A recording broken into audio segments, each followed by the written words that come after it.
आप सभी का सुपर कंसेप्ट क्लासेस में स्वागत है। और आज के इस वीडियो में आप लोगों को क्लास 11th हिंदी इलेक्टिव का very very important MCQ questions कराने वाला हूं, जो आपके एग्जाम में डायरेक्ट पूछा जाएगा। तो चलिए वीडियो को शुरू करते हैं और एक एक करके हर एक क्वेश्चन को देख लेते हैं। देखिए यहाँ पर मैं आपको बताने वाला हूँ, आपका जो हिंदी इलेक्टिव है इसमें जो आपका पतला वाला जो बुक है ना, मात्र उसमें आपको 2 ही चैप्टर्स पढ़ने हैं। तो 2 चैप्टर्स में जितने भी इंपॉर्टेंट एमसीक्यू क्वेश्चंस बनेंगे यहाँ पर मैं आपको एक ही वीडियो में बता दूंगा, इससे बाहर आपका कुछ भी नहीं जाएगा। एक आपका चैप्टर जिसका नाम है हुसैन की कहानी, इसको हम लोग देखेंगे। तो चलो फटाफट हम लोग देख लेते हैं, फटाफट देखेंगे, बिल्कुल भी लेट नहीं करेंगे। पहला क्वेश्चन देख लो यहाँ पर। पहला क्वेश्चन क्या है कि हुसैन की कहानी अपनी जुबानी पाठ के लेखक कौन है? तो इसके लेखक का नाम है मकबूल फिदा हुसैन। ठीक है, यहाँ पर आगे देखो, आगे क्वेश्चन क्या है, यहाँ पर ये हुसैन है। ठीक है, हुसैन की कहानी अपनी जुबानी किस विधा की रचना है? तो ये आत्मकथा है। क्या है? ये आत्मकथा है, आप लोग याद रखना। मकबूल फिदा हुसैन को किस वर्ष पद्म भूषण से नवाजा गया? तो 1973 को इनको पद्म भूषण मिला था। हुसैन, ठीक है, क्या है? हुसैन। हुसैन की कहानी अपनी जुबानी, हुसैन की कहानी अपनी जुबानी पाठ में लेखक ने अपने कितने मित्रों के शब्द चित्र प्रस्तुत किए हैं? तो इसमें 5 मित्रों के बारे में बताया गया है। कितने मित्रों के बारे में बताया गया है? 5 मित्रों के बारे में बताया गया है। बड़ौदा शहर के महाराज का क्या नाम था? तो इसका नाम था सियाजी राव गायकवाड़। ठीक है, मौलवी अकबर किस चीज़ में उस्ताद थे? तो ये कुरान और उर्दू साहित्य में उस्ताद थे। मकबूल को किससे अधिक लगाव था? तो अपने दादाजी से, अपने दादा से इनको ज़्यादा लगाव था। दादा के देहांत के बाद लेखक यानी कि मकबूल का व्यवहार कैसा हो गया? तो क्या क्या हो जाता है कि वह दादा की याद में डूबा रहता था, वह मतलब दादाजी को याद करते रहता था। वह दादा के कमरे में दिन भर बंद रहता था, वह किसी से बातचीत भी नहीं करता था, यानी उपयुक्त सभी, ये सब के सब सही है। मकबूल के पिता ने उसे कहाँ भेजने का निर्णय लिया? तो बोर्डिंग स्कूल में। मतलब उनके पिताजी सोचे कि भाई ये इस प्रकार से घर में उदास रहते हैं, तो चलो इसको बोर्डिंग स्कूल भेज दिया जाए। मकबूल को किस बोर्डिंग स्कूल में दाखिला कराया गया? तो सुलेमानी जमात। ठीक है, सुलेमानी जमात जो बोर्डिंग स्कूल है वहाँ पर इनको दाखिला करवाया गया।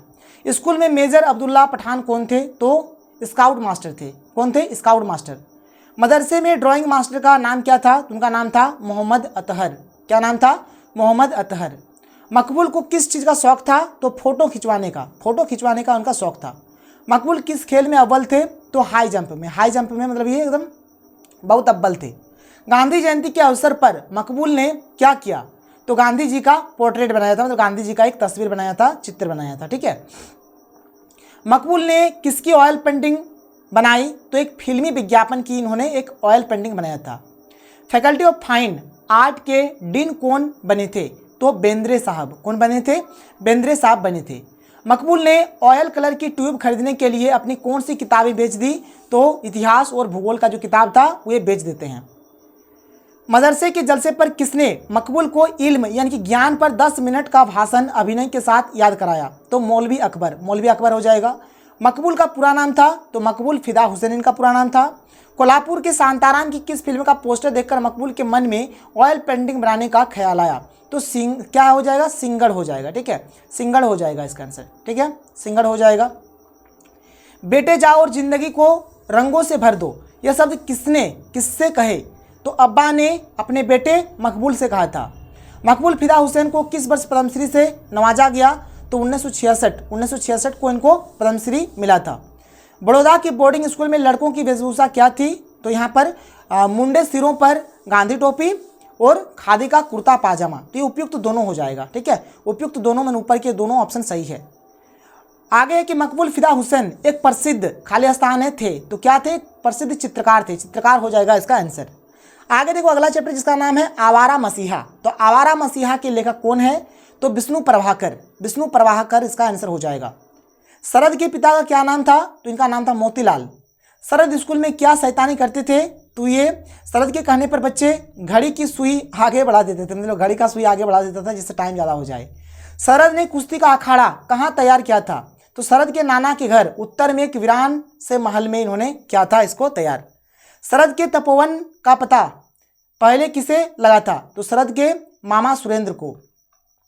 पेड़ पर चढ़ना बड़ा जरूरी है, इसके पीछे शरद का तर्क था। क्या? तो हिंसक पशुओं से बचने के लिए। शरद को सर्वप्रथम नानी के घर आने पर नाना केदारनाथ ने उन्हें भेंट स्वरूप प्रदान किया। क्या दिया था? तो सोने की तगड़ी, सोने की तगड़ी दिया था। शरद का ननिहाल था, कहाँ था? तो भागलपुर। भागलपुर हो जाएगा।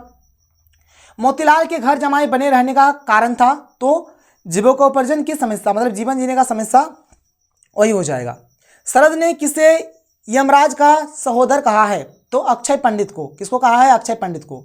भागलपुर आने के बाद शरद को कौन सी किताब कठिनाई पूर्वक पढ़नी पड़ी और प्रतिदिन परीक्षा देनी पड़ी, तो प्रकांड व्याकरण। क्या हो जाएगा? प्रकांड व्याकरण हो जाएगा। शरद ने अपने तपोवन को सबसे पहले किसे दिखाया, तो मामा सुरेंद्र को सबसे पहले दिखाया था। आंख की किरकिरी रचना पढ़ने पर शरद को गहरे आनंद की अनुभूति हुई। आंख की किरकिरी के रचनाकार है कौन है, तो रविंद्रनाथ टैगोर। पतंगबाजी में शरद का मित्र था कौन था, तो राजू हो जाएगा इसका आंसर। शरद के दादाजी ने झूठी गवाही न देकर बदले में प्राणों को उत्सर्ग कर दिया, जिससे प्रमाणित होता है, क्या प्रमाणित होता है, कि वे निर्भीक और स्वाधीन चेता थे। ठीक है। देवदास की पारो, बड़ी दीदी की माधवी, श्रीकांत की लक्ष्मी, राजलक्ष्मी। शरद के बचपन के मित्र का ही विराट और विकसित रूप है, वह मित्र है कौन, तो धीरू।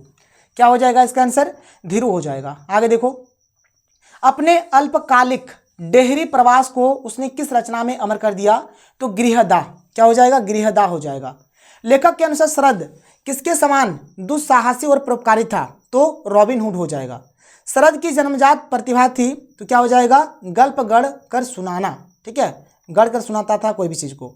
शरद को लिखने की प्रेरणा कैसे मिली, तो उसकी पर्यवेक्षण शक्ति की तीव्रता और संवेदन से। शरद ने चरित्रहीन जैसे कालजयी रचना किस घटना के कारण लिखी, तो एक विधवा और उसके 2 दावेदार प्रेमी के साथ घटित घटना के कारण लिखा था। भागलपुर में शरद की घनिष्ठता किससे हुई, तो राम रतन मजुमदार से। किससे? राम रतन मजुमदार से। शरद ने साहित्य का पहला पाठ कब पढ़ा था, तो अघोरनाथ की पत्नी कुसुम कामिनी की गोष्ठी में पढ़ा था। शरद और उसके पिता मोतीलाल में समानताएं थी, तो यहाँ पर क्या हो जाएगा कि दोनों घूमने के शौकीन थे, दोनों में सौंदर्य बोध था, दोनों को पढ़ने का शौक था, तो सबके सब यहाँ पर सही हो जाएंगे, उपयुक्त तो तीनों सही हो जाएगा। नाना के घर में किन बातों का निषेध था, तो यहाँ पर हो जाएगा क्या है, लहू घुमाना, पतंग उड़ाना, गुल्ली डंडा खेलना। मतलब यहाँ पर मतलब नाना घर में मामा घर में ये सब चीज़ नहीं कर सकता था वो। ठीक है, तो इसका हमारा जो राइट आंसर हो जाएगा, इसका राइट आंसर हो जाएगा उपयुक्त तीनों, मतलब ये सब हमारे यहाँ पे सही हो जाएंगे। तो देखो यहाँ पर एक्चुअल में जो पतला वाला आपका जो हिंदी है ना, पतला वाला हिंदी में मात्र आपको 2 ही चैप्टर्स पढ़ने हैं, 2 ही चैप्टर्स आपको पढ़ने हैं। और यहाँ पर मैंने आपको दोनों चैप्टर्स पढ़ा दिया, तो आप एकदम अच्छे से कर लो। कहीं पर भी कुछ भी प्रॉब्लम होता है तो आप लोग मुझे बताना, और जितना भी आप लोगों का है ना, मैं कोशिश करूंगा कि हर एक चीज़ आप लोगों को दे पाऊँ। और देखो भाई, क्लास 11th में तो हमारे पास बहुत ही कम समय है, लेकिन हम लोग क्लास 12th में अगर आपको धाकड़ वाला तैयारी करना है तो आप लोग अभी से हमारे चैनल के साथ बने रहो। जैसे आप लोगों का एग्जाम खत्म होगा, 1-2 दिन के जस्ट बाद हम लोग लाइव क्लासेस शुरू करेंगे, और आपका पर डे लाइव क्लास होगा। पर डे लाइव क्लास होगा, आपको बिल्कुल भी टेंशन नहीं लेना है, धाकड़ तरीके से आप लोगों का लाइव क्लासेस होगा। तो चलो, ये रहा हमारा आज का वीडियो, तो हम लोग मिलते हैं अगले वीडियो में। थैंक यू, जय हिंद।